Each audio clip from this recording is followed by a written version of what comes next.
Selamat sore seluruh masyarakat Bali yang saya hormati. Pada sore hari ini saya menyampaikan informasi tentang update perkembangan COVID-19 di Bali dan juga update kebijakan pemerintah Provinsi Bali dalam upaya meningkatkan upaya-upaya pencegahan penyebaran COVID-19 ini di Bali.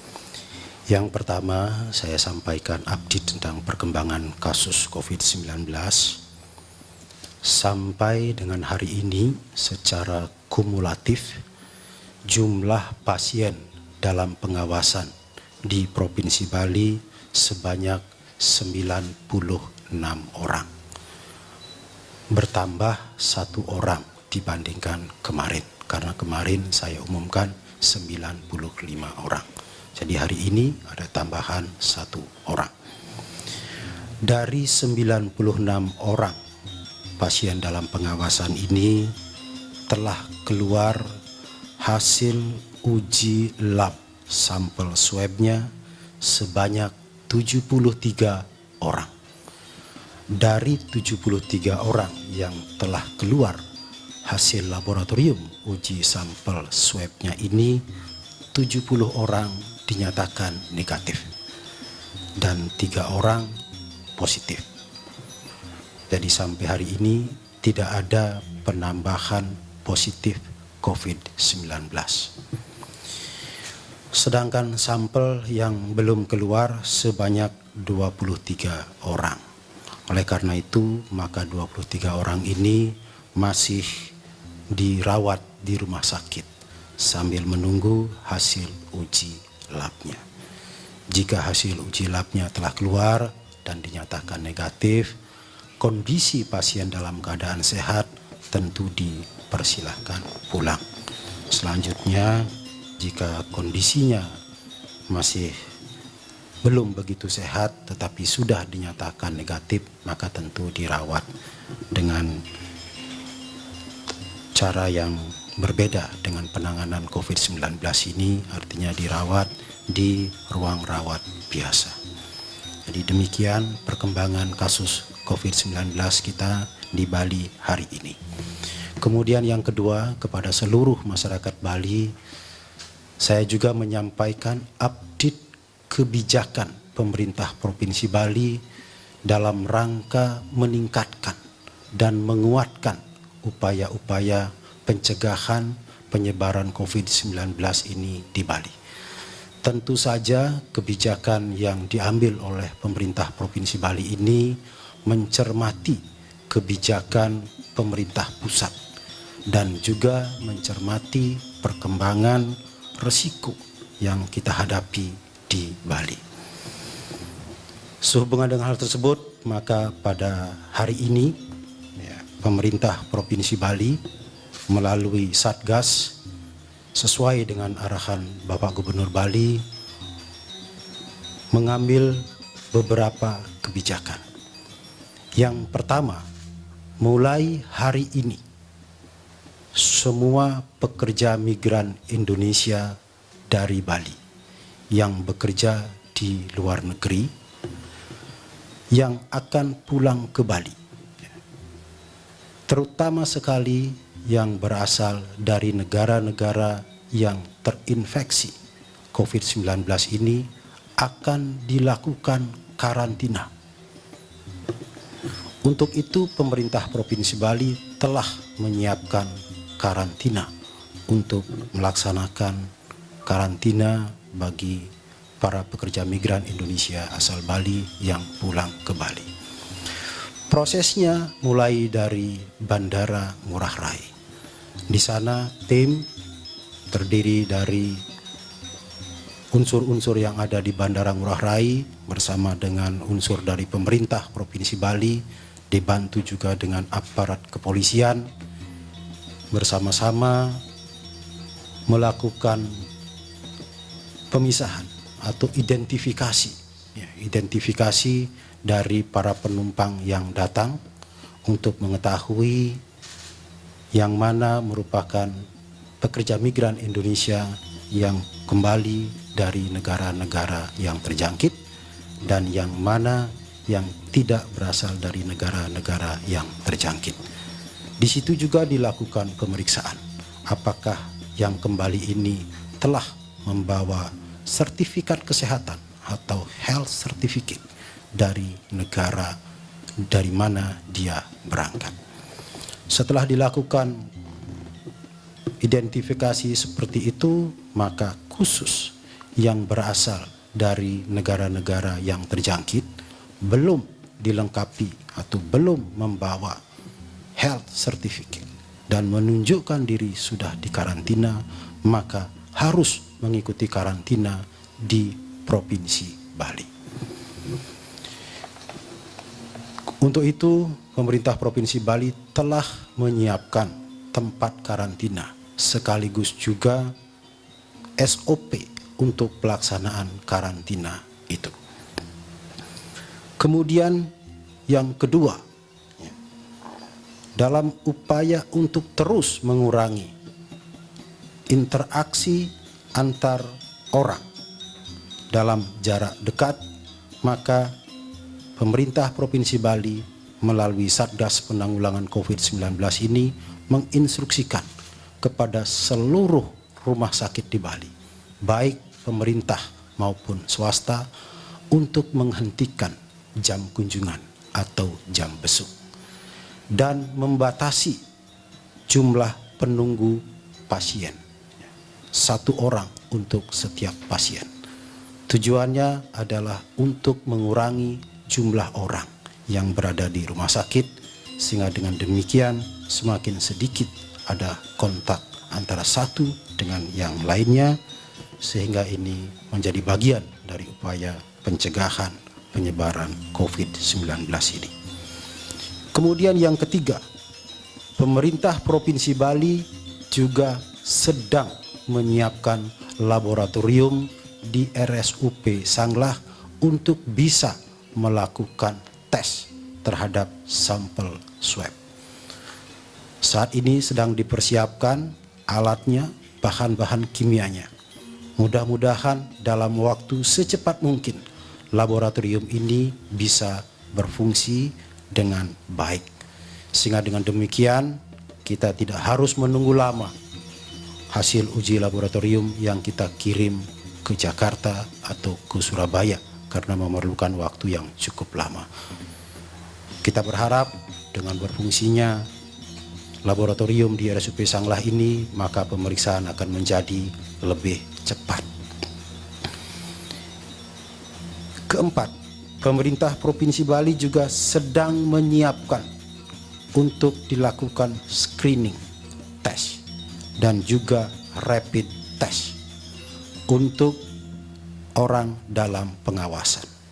Sehingga dengan demikian kita bisa mengurangi kepanikan, kegalauan dari masyarakat. Sedang dipersiapkan. Rencananya screening akan dilakukan di Rumah Sakit Kesdam 9 Udayana. Saat ini sedang disiapkan alatnya, mudah-mudahan dalam beberapa hari ke depan segera bisa kita laksanakan. Demikian update kebijakan pemerintah Provinsi Bali pada hari ini.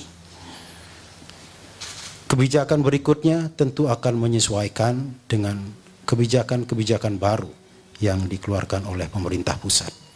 Dan juga kita akan mencermati terus perkembangan penyebaran COVID-19 ini, sehingga pemerintah Provinsi Bali dapat melakukan respon yang cepat dan tepat serta terukur dalam penanganan COVID-19 ini.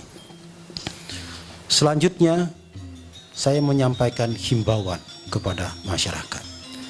Karena mulai hari ini akan diterapkan karantina bagi para pekerja migran Indonesia asal Bali yang pulang ke Bali, maka kami mohon pengertian, kesadaran, dan kebersamaan dari seluruh masyarakat, dari para orang tua pekerja migran ini, dari para pekerja migran, untuk mengikuti karantina ini dengan penuh disiplin.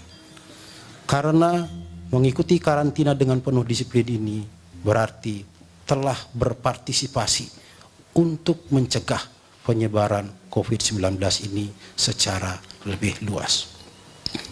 Para orang tua pekerja migran ini kami juga harapkan menerima dengan ikhlas kebijakan pemerintah Provinsi Bali ini.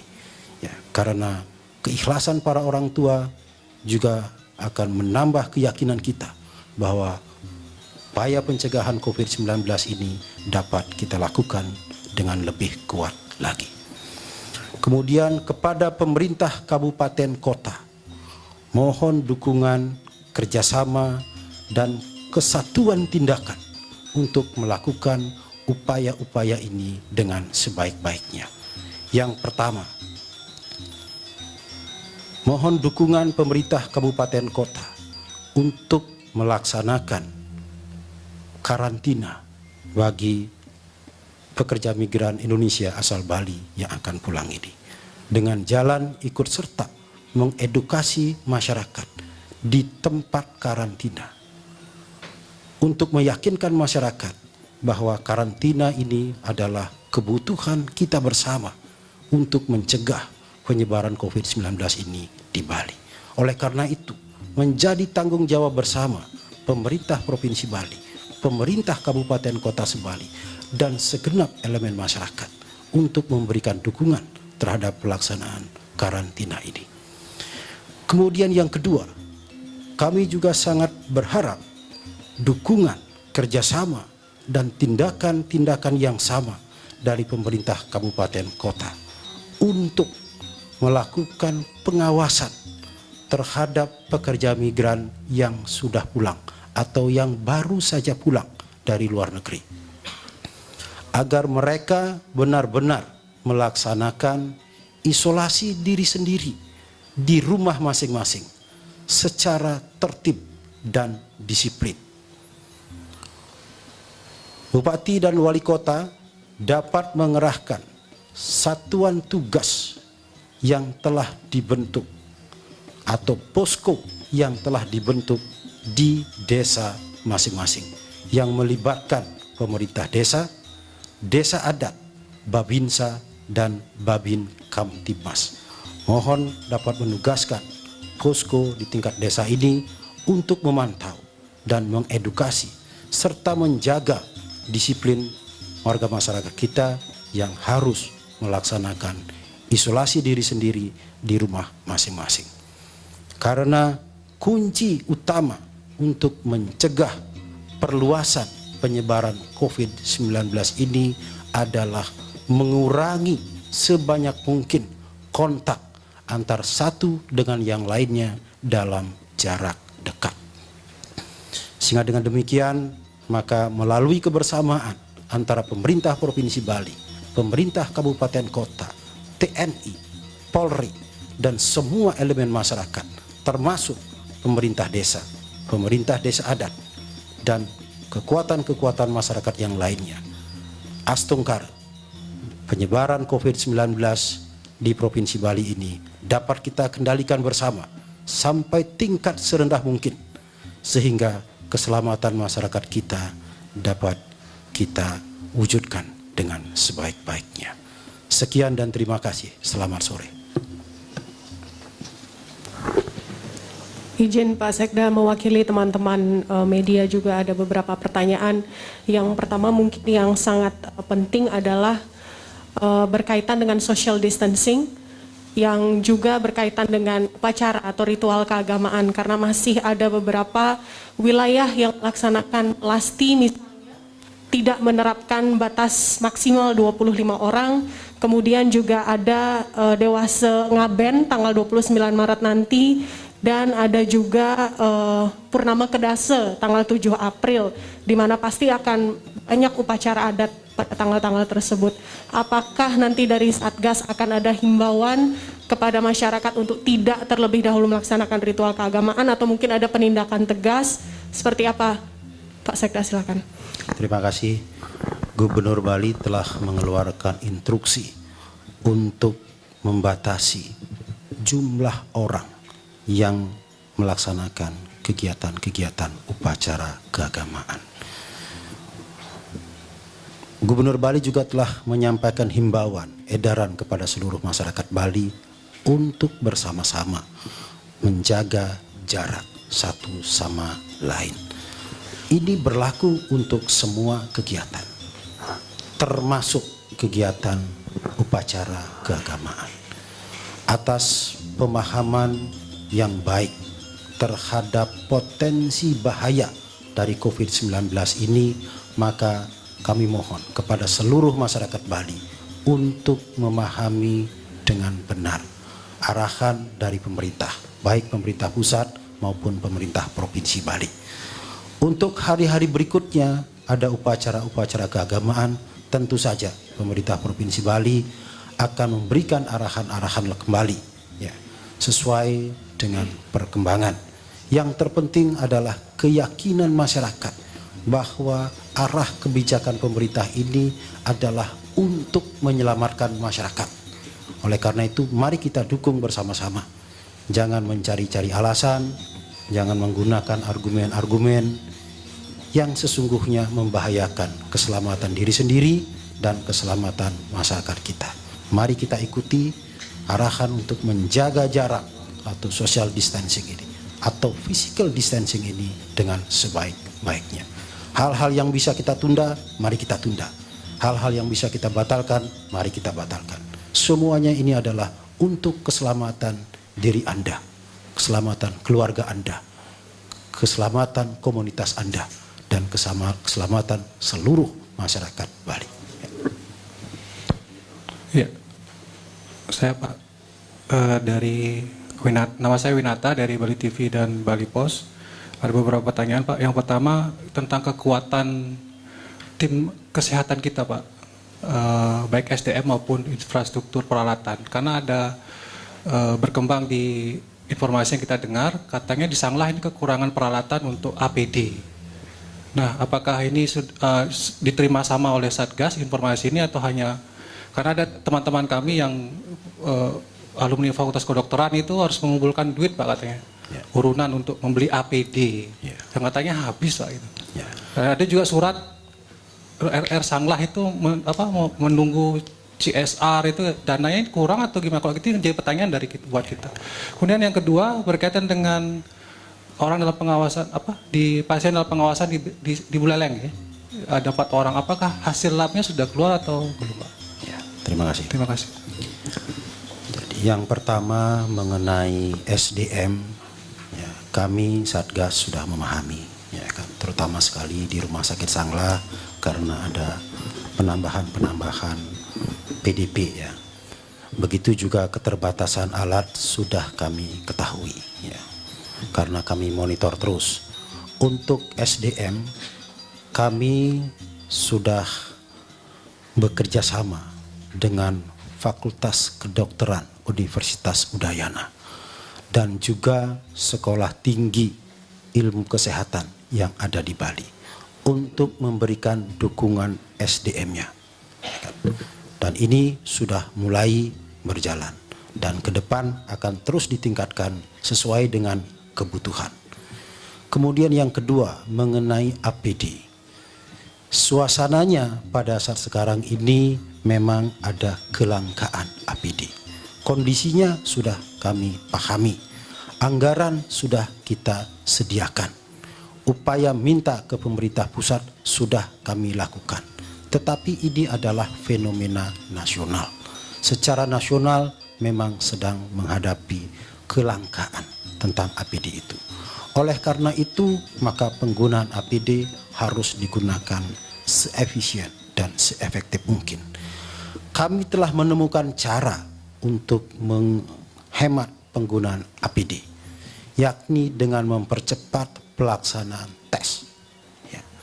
Jadi rapid test, screening, dan uji lab di Rumah Sakit Sanglah yang akan kami lakukan sesegera mungkin itu adalah bagian dari strategi untuk menghemat APD dan SDM di rumah sakit.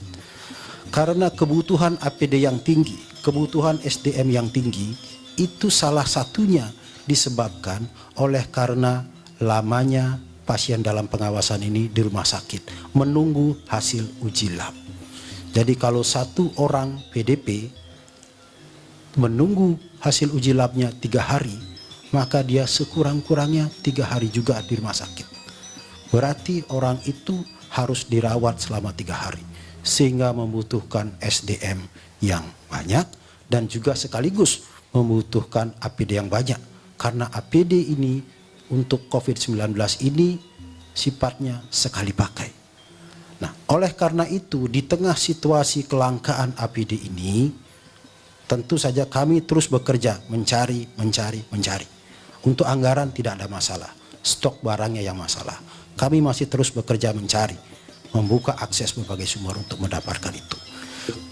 Yang kedua adalah kami berupaya untuk mempercepat pelaksanaan tes. Kalau percepatan ini bisa kita laksanakan, maka berarti orang atau PDP itu akan singkat di rumah sakit. Kalau nanti dalam 1-2 hari ke depan Rumah Sakit Sanglah sudah bisa melaksanakan tes di laboratoriumnya, kalau tesnya 1 hari keluar, maka berarti orang itu 1 hari juga di rumah sakit, sehingga kebutuhan APD makin sedikit, SDM juga makin sedikit. Jadi ini adalah bagian dari strategi itu. Kemudian yang kedua, tentang persoalan yang dihadapi oleh Rumah Sakit Sanglah yang mengeluarkan surat himbauan kepada para donatur untuk memberikan donasi mengatasi kesulitan di Rumah Sakit Sanglah. Saya yang berkomunikasi langsung dengan Pak Direktur untuk merevisi surat tersebut atau untuk mencabut surat tersebut. Ya. Kami sudah sampaikan bahwa kebutuhan Rumah Sakit Sanglah untuk penanganan COVID-19 ini agar diajukan ke pemerintah Provinsi Bali. Bapak Gubernur sudah menyatakan bersedia untuk membantu biaya itu. Ya, saya kira itu ya. Ya, sebagai bagian dari ketaatan saya untuk melaksanakan protokol komunikasi ini, maka saya sudah mengatakan bahwa dari 96 PDP itu 3 orang yang positif.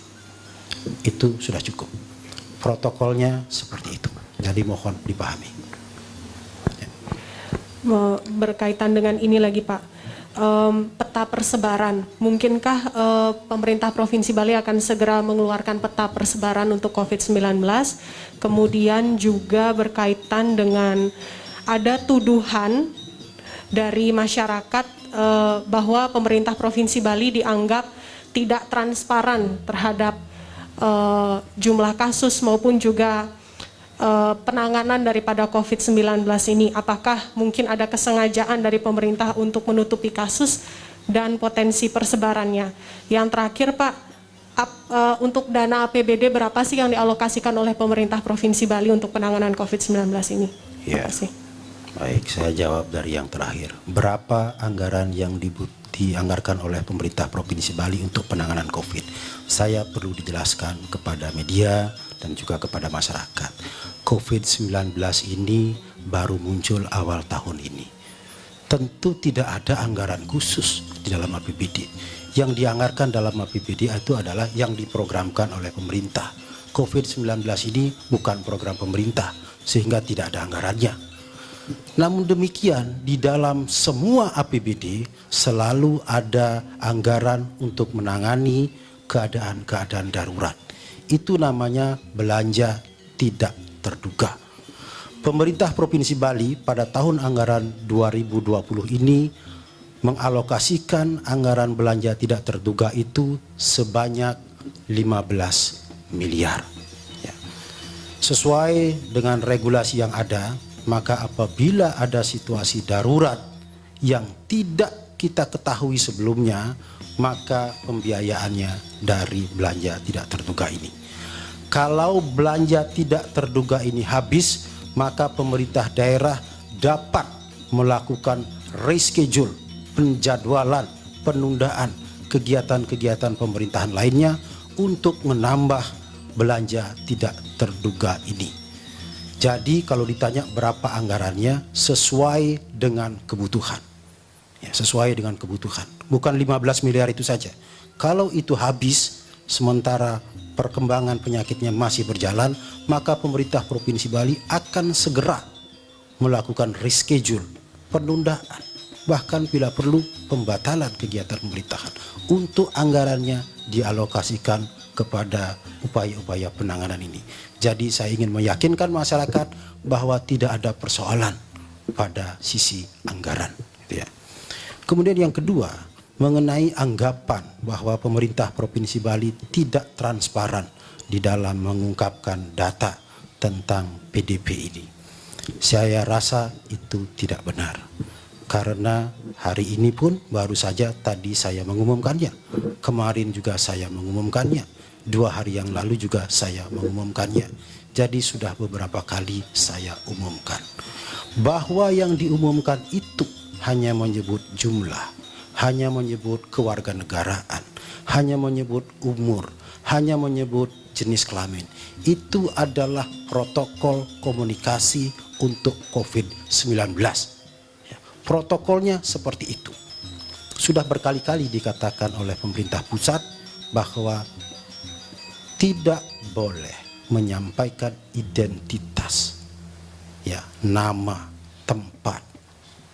Karena hal ini bisa menimbulkan hal-hal yang tidak kita inginkan di masyarakat.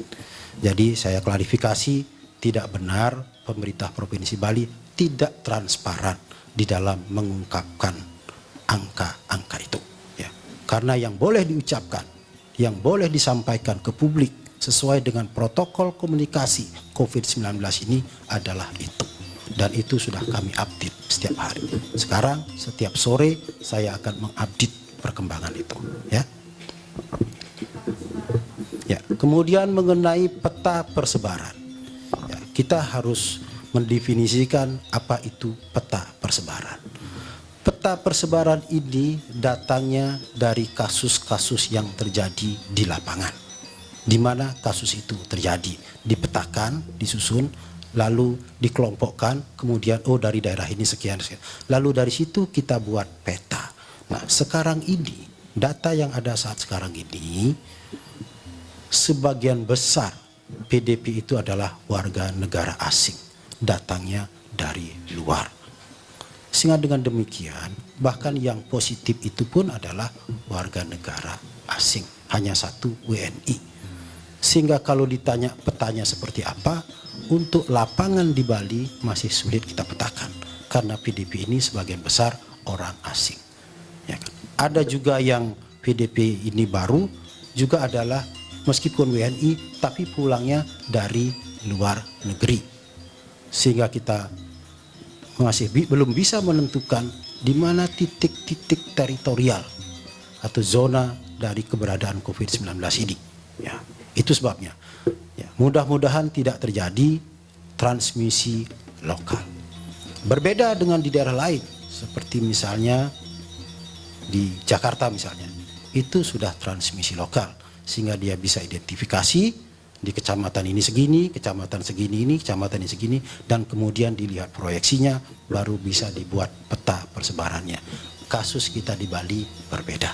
Ini mohon dipahami, ya.